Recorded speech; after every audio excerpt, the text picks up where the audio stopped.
Okay, great. I think we can get started. Hi, everyone. Welcome and thanks for joining us today. I'm Shreya Sundaresan, Chief of Staff here at Minimum, and I'm joined today by Nick Greenwood, our Climate Innovation Lead. Together, we're going to be giving you a forward look on the GHG protocol updates, which are ongoing and very comprehensive with a lot of technical detail. Just a note, this webinar is not going to cover everything. Instead, we're going to focus on some of the emerging issues that we think you should have on your radar. Today, we're going to focus particularly on Scope 2 because there's been a lot of progress on that and there's an imminent consultation coming. In terms of the structure of today's webinar, we're keeping things tight. We'll try to keep the content to around 20 minutes, and then we'll reserve the last 5 minutes for Q&A.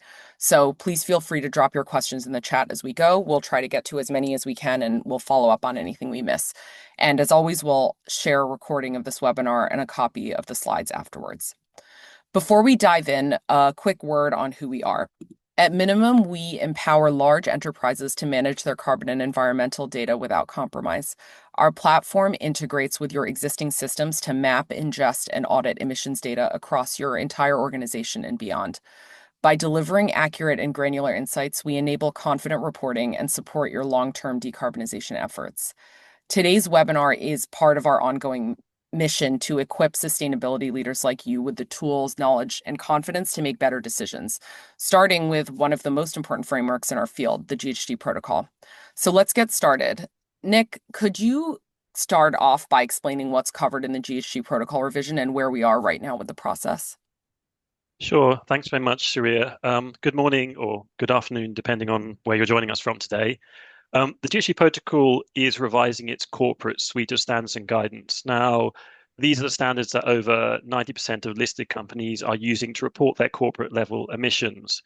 And the revision process is specifically looking at two standards. It's looking at the corporate standard and the value chain Scope 3 standard, as well as two sets of accompanying guidance, the Scope 3 calculation guidance and the Scope 2 guidance. I think it's worth noting that one of the possible outcomes of this review process is that the corporate suite will be consolidated into a single standard. It's also worth mentioning that the GHG protocol is also contemplating a new standard or guidance called actions and market instruments. For the sake of time and given discussions on this standard are a little bit less advanced, we're not going to talk about that in any great detail in today's webinar. So in terms of the overall timelines for this process, 2027 is really the key year. That's when we expect to see revised versions of the corporate and the Scope 3 standards and accompanying guidance. The actions and market instrument standard or guidance would then come a year later in 2028. I think it's worth keeping in mind throughout that any changes that are made will likely include some form of transition period. So it may well be that the new standards will only take practical effect towards the end of the decade. But in the meantime, there will be a steady stream of information, including public consultations on the draft standards. And in that regard, this summer, technical working groups completed most of the first phase of work to revise the corporate, Scope 2 and Scope 3 standards and guidance. This culminated in July with the GHG Protocol's Independent Standards Board, the ISB, ratifying a series of proposals on Scope 2, which are expecting to be put to consultation possibly as soon as next month, as well as providing some initial feedback on Phase 1 proposals for the corporate and Scope 3 standards. The other bit of topical news, which I'm sure has crossed your radar, is the announcement of a strategic partnership between the GHG Protocol and the International Organization for Standardization, the ISO. What this will mean is essentially that both will align their existing standards as well as commit to co-developing new standards, and they specifically mention a new joint product standard. It's not yet clear, to be honest, what implications this will have for the revision process. It's New York Climate Week this week, so we might hear something emerge from that. Our initial take, though, is that it's unlikely to completely derail the entire revision process, given the long overdue nature of the updates and the amount of resource that's been invested so far. But I do think it could pose a significant risk to the current timeline, bringing the ISO midway through the process, not only to harmonize existing standards, and there are some significant differences between the standards, but also to agree on new changes, feels quite ambitious within the current timeframe. I think there are also questions about the role that each organization will play going forward. So We know the ISO's pedigree is really as a formal standard setter used in regulation, whereas the GHG Protocol has driven a lot of corporate disclosure through its guidance and implementation tools. So I think it'll be interesting to see exactly how that division of work plays forward. Either way, the ISO can be expected to have much greater influence over the forward direction of this process, and we will need to watch for potential risks of delay. Thanks, Nick.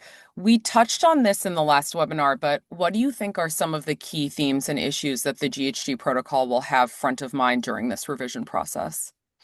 Yes, and in fact, what I'm going to say here is very similar to what I said last time because I don't think the underlying themes have changed that much. It's important to bear in mind that this revision process is taking place against the backdrop of the mainstreaming of emissions disclosure over the last few years. So what this has done is significantly increase the usage of the GHG Protocol standards, but it's also increased the pressure and scrutiny on them to get it right. And I think really there are three main areas where the existing standards are coming under some scrutiny. So specifically, whether they provide sufficient standardization and comparability. So whether they are precise enough for compliance purposes, whether they enable sufficient comparability for investors to make capital allocation decisions. Secondly, whether they foster sufficient transparency and ease of use. So whether users are able to easily interpret the data that's being disclosed and whether they are sufficiently aligned with other financial and sustainability disclosures for preparers. And finally, whether they create sufficient incentives for climate action. So whether they create the right incentives for companies at, frankly, a moment of wavering commitment, but also whether they deliver robust enough climate action. And as a result, I think the GHG protocol is fundamentally balancing dynamics on two key areas. Firstly, the GHG protocol needs to strike a balance between pressures to enhance comparability, so create more granular and specific standards, but also to ensure completeness, so maintaining some degree of flexibility and broadness. Now, a lot of the feedback the GHG protocol has received is aimed at making the standards more comparable, so reducing optionality, increasing prescriptiveness, providing more specific guidance, increasing harmonization with other standards. But at the same time, it has also been urged to maintain some degree of completeness by keeping some degree of flexibility, ensuring burdens are not too high, and keeping barriers to entry low. And when we look a bit later at some of the ongoing working group discussions, we can really see how they're trying to strike this particular balance. The second thing I think the GHG protocol is also balancing are different perspectives on how these standards can best drive impact. So on the one hand, the GHG protocol is looking at ways it might facilitate companies having a greater climate impact. So that could be things like demonstrating impacts outside of a firm's inventory, incentivizing actions further down the supply chain, facilitating the uptake of nascent technologies and so forth. But at the same time, it's under pressure to guarantee the integrity of climate action. So given the overall slow progress towards the Paris Agreement, any changes that it makes must really be driving real world carbon reductions. They shouldn't be incentivizing greenwashing or letting firms off the hook. And I think it's these two sets of dynamics that are really going to determine where this revision process ultimately ends up coming out. Thanks, Nick. You mentioned that we'll shortly see a consultation on initial Scope 2 proposals. Could you give us a sense of what's likely to be in the consultation proposals? Sure. Maybe just a quick health warming before we get started. Although the Scope 2 proposals are quite well advanced, there are still a number of technical details that are being ironed out. And of course, all of this is going to be put to consultation, in fact, two times, one in the next month or so, and the second time next year. So things could obviously change depending on the feedback that's received. But in general, I do think Scope 2 is a very good example of the balancing act facing the GHG protocol. So on the surface, you might say that Scope 2 has been something of a success story. Certainly, grid emissions intensity has fallen quite dramatically in some parts. But in reality, I think it's becoming very difficult to interpret and make sense of corporate Scope 2 disclosures. And there are issues of comparability. So companies using very different emissions factors with different degrees of precision and accuracy, as well as significant differences in the quality of firms' approaches to buying renewable energy. There are also issues around completeness or feasibility. So companies can face very different challenges to reduce their Scope 2 emissions, depending on the electricity markets they operate in, the degree of energy market liberalization, the public policy stance of the local government, and so forth. And then there are issues around integrity. So there are concerns around the traceability and credibility of claims made by companies. So one in particular that the GHG protocol pulls out is the fact that firms may be procuring renewable energy that's theoretically impossible for them to consume. And finally, there are concerns around influence. So the extent to which corporate action is really leading to additional renewable capacity and driving a reduction in emissions. So the way the GHG Protocol working groups have tackled this issue is really twofold. Firstly, they're looking to improve the consistency and accuracy of the existing dual reporting structure. So the new proposals will maintain the dual reporting structure, so the location-based method as a way to measure the emissions of electricity delivered in a specific time and place, as well as the market-based method as a way to measure emissions from electricity generation that companies have purposely chosen to buy. But the proposals do introduce some pretty important modifications to improve accuracy and precision. The second thing that the GHG protocol is exploring is whether to introduce a form of project-based accounting to essentially capture the avoided emissions resulting from companies' actions in the electricity market. Now, this particular perspective is moving at a slightly slower pace. It won't be a formal part of the consultation, and it's set to be folded into the action and market instrument work. So if we look a little bit at the location-based method, the proposals will require companies to use as precise emissions factors as possible, subject to two conditions, provided they are first accessible and secondly align with activity data. So essentially, companies will be required to source and use as precise emissions factors as possible in terms of being firstly spatially specific, so as close as possible to the grid where consumption occurs, instead of, say, national level factors, which are often being used by firms. They should be temporally granular, so aligned as closely as possible with the hour of consumption instead of the month or annual averages, and consumption focused rather than production based, which can be distorted by things like imports and storage discharge. Again, it's worth noting that there is still some ongoing debate about exactly how granular to make some of these boundaries. Um, to ensure feasibility, the GHG protocol is adding these two additional conditions. So the first one is around accessibility. Emissions factors must be publicly available, free to use, and from a credible source. So what this means in practice is that companies won't be required to go out and purchase more precise emissions factors, though of course they could choose to do so. And secondly, it needs to be aligned with underlying activity data. So if a company, for instance, only has access to monthly electricity consumption data, it won't be required to use hourly emissions factors, even if they are available. Now, on the market-based side, the GHG protocol is proposing to tighten criteria for how companies can match their procured renewable generation to their energy consumption.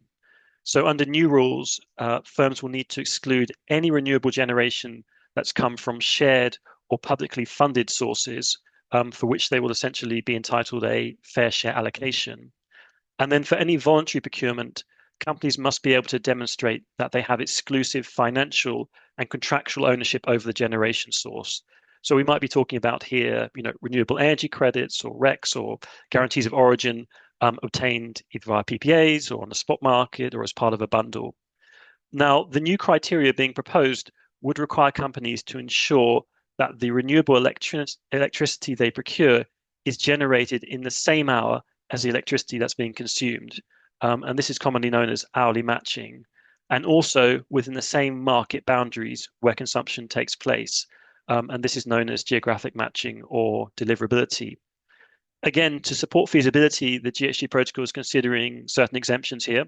So one exemption might be a load threshold.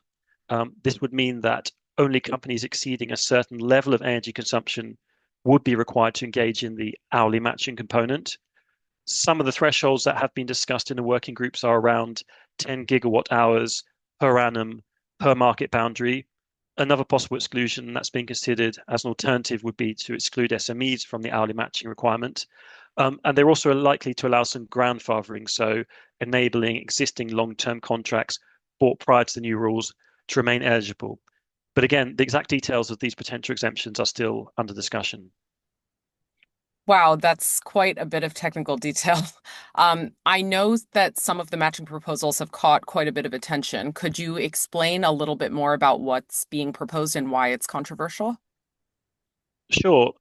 So under current rules, companies are allowed to match electricity consumption with certificates from renewable energy generated at any time during the same calendar year.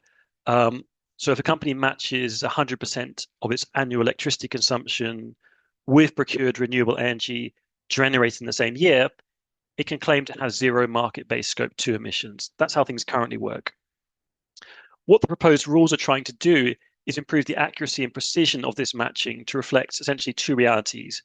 Firstly, that companies' consumption of electricity varies throughout the day. So a typical pattern we might see is a peak during daylight hours and a drop off at night.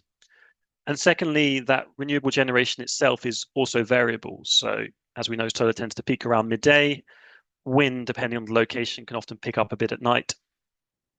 And what this means is that for a typical day, there can be mismatches at different hours when renewable generation perhaps exceeds demand or when demand exceeds renewable generation.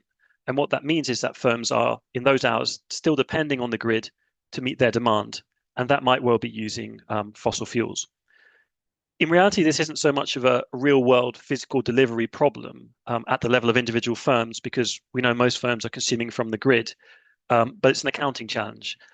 And that challenge is that under current annual matching rules, a firm can claim it's procuring 100% renewable generation to match its consumption while systematically relying on fossil fuel generation in certain hours. And of course, that electricity could have been bought in a market that can't actually be dispatched to where the firm is using it. So to address this mismatch, the GHG protocol is proposing that in-scope companies that want to make market-based claims be required to procure renewable energy that was generated in the same hour and market where consumption takes place. And if companies don't have access to their hourly load data, they will be permitted to use estimated hourly data instead. Now, the advocates for these proposals argue that moving to this system creates incentives for firms to either acquire additional renewable resources to fill the gaps.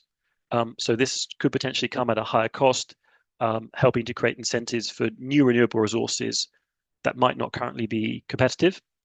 And it could also encourage companies to more actively engage in demand management, to shift their load to hours where renewable generation is abundant, or they might invest in energy storage to shift excess renewable generation to hours of higher demand.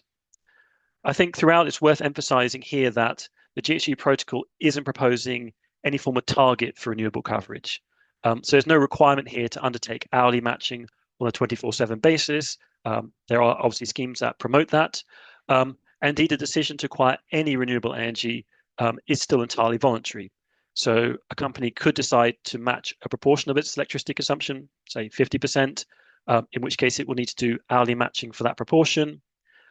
Or it could decide not to make any market-based claims, in which case it will not be required to do any hourly matching at all. Now, as you mentioned, Sharia, these proposals have stirred up quite a lot of debate. The advocates for hourly and geographic matching argue basically three things. First of all, that the proposals help strengthen the credibility of corporate claims by ensuring that firms could actually theoretically consume the renewable energy they buy. They claim it will also create clearer price signals for flexible clean power and combat what we see as the current glut of cheap RECs, which create few additional incentives for new renewables, and that they might also drive public policy lobbying by companies for greater renewable development in their local markets. But there are critics of this scheme, and they are quite forceful as well. And their concern is really around the fact that introducing this type of matching might undermine the important de-risking role played by corporate procurement. And they claim that the proposals could actually significantly increase procurement complexity and fragment the size of contracts, which in turn could disincentivize companies from signing PPAs and instead see them turning to sourcing more hourly RECs on the spot market, which are likely to be less additional. They're also concerned that preventing firms from procuring renewable energy in less developed or dirtier grids, where the impact in terms of avoided emissions could be larger, might be a mistake. If I had to sort of summarize the debate, I think really it comes down to whether sort of modifying the rules to improve accuracy and credibility will ultimately deliver the desired real-world impacts of increasing renewable penetration and coverage. So that would be my sort of take on it. Thanks, Nick. In terms of the working group discussions for the corporate and Scope 3 standards, what do you think are some of the key things that are likely to come out, which would be important for companies to pay attention to? Yeah, thanks, Sharia. I'll just say the health warning again. It's important to emphasize here that these are ongoing discussions, and while we can see some outcomes emerging, nothing has been formally agreed yet. Um, so, as part of phase one, there have been three sort of sub-working groups in each of the corporate standard and Scope 3 standards working on different topics. On the corporate standard, the groups have been revising objectives and principles, topics around organizational boundaries and operational boundaries. And on the Scope 3 standard, discussions have been taking place on data quality and disaggregation, topics related to boundaries, exclusions, a possible new category 16 on facilitated activities, which would be optional, as well as some more detail on category 15 investments. For the sake of time, I'm just going to focus on some of the key topics here. So, in terms of the corporate standard, two specific areas that I think are worth paying attention to are the organizational boundaries and operational boundaries. So, on organizational boundaries, there are some significant changes being planned. Firstly, the GHG protocol looks set to revise the financial control principle. What it will do is essentially require companies to adopt the same consolidation approach as they are using for their financial disclosures. And that's really aimed at ensuring compatibility between sustainability and financial standards. The GHG protocol is also revising language on the operational control approach, which is the most commonly used approach. Main idea here is really to tighten up the criteria on how to determine operational control, which currently relies a lot on proxies like control of operating policies. In addition, it seems likely that the equity share consolidation approach will be eliminated. So essentially, companies will have the choice of choosing between the two control approaches, the operational or financial control approach. And interestingly, the working groups seem to be erring towards recommending the financial control approach. Now, this won't be a requirement, I don't think, but the fact that they're recommending this as best practice is potentially noteworthy, given that most companies are currently using the operational control approach. In terms of operational boundaries, there's an effort to promote more Scope 3 disclosure. So under the current corporate standard, Scope 3 is optional. It's only required by the Scope 3 standard. That's now likely to become mandatory in the corporate standard as well. And the GHG protocol is also revising the way that exclusions are made. So under current rules, all Scope 3 emissions should be reported, but companies are allowed to make some justifiable exclusions at their own discretion. And that's been a bit of a loophole, as we know. The GHG protocol is now set to require companies to report on 95% of their total required Scope 3 emissions. And total required Scope 3 emissions are emissions that are included within the minimum boundary of each category in the Scope 3 standard. Now, there may be some flexibility here, particularly for smaller companies, where they may recommend that smaller companies only need to report on their top three Scope 3 categories. On the topic of Scope 3 itself, a key focus is really on increasing underlying data quality. In particular, the working group has honed in on the topic of specificity, which can be considered a dimension of data quality. And the GHG protocol is essentially concerned that too many companies are reliant on the spend and average-based methods for estimating Scope 3 emissions. They have this statistic from the SBTI that only 6% of companies are using supplier-specific based emissions factors. And the concern here is really around actionability of Scope 3 data. At the moment, it's not really precise enough to take action. And obviously, the comparability of companies are using very different approaches. So one way the GHG protocol is looking to address this issue is to increase the transparency on the specificity of companies' reported Scope 3 emissions.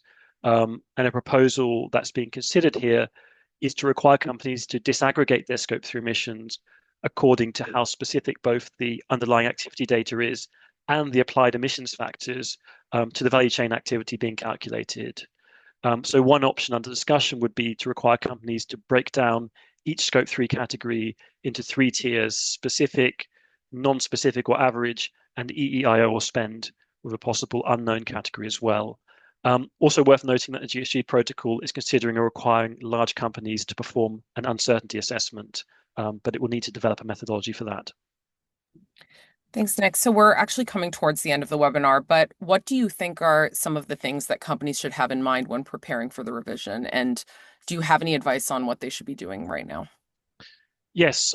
So just very quickly recap some of the headlines. I know that's been quite a lot of information. For Scope 2, main headlines here are all companies will need to make sure they're using the most precise emissions factors accessible.